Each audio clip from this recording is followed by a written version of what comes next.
We had this speaker at an event at a customer's shop, and there was a lady that plays in an orchestra, and she was walking by the room, hadn't looked in there yet, but she heard music coming from the room, and she's like, I can't believe they brought live musicians to this event. And she goes running into the room to find out there's no people actually in this room. It was this loudspeaker, and she's like, I have never heard a loudspeaker that sounded exactly like real musicians. And she was instantly in love.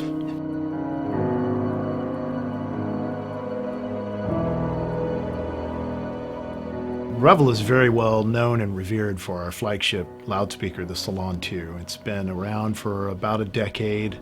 Now, the old school way was with soft domes, treated cloth, that sort of thing.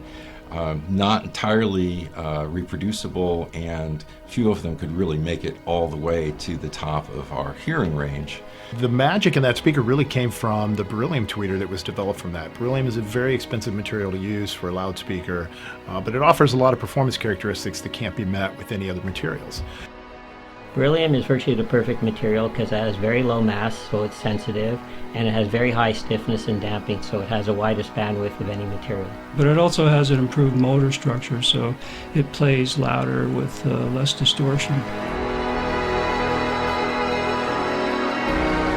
We've got literally the world's leading research people, and in one major experiment that had huge ramifications, we learned that the first reflection on the sidewalls is very, very critically important to our perception of sound. If you look at the back of this, there's no straight lines anywhere on this. It's completely rounded back enclosure, and that helped acoustically, but it was also visually something that was different than the traditional, six-sided rectangular box that a lot of loudspeakers are.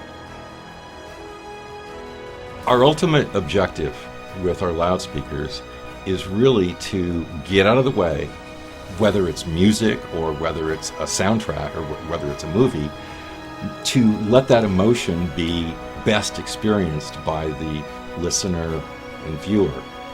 You can hear the resin on the violins, you can hear the musicians moving the bows up and down, you can actually hear the musicians turning the pages. You also can hear the ambience of the concert hall, you are 1959 in Orchestra Hall with Fritz Reiner and the Chicago Symphony. It actually puts you back in time.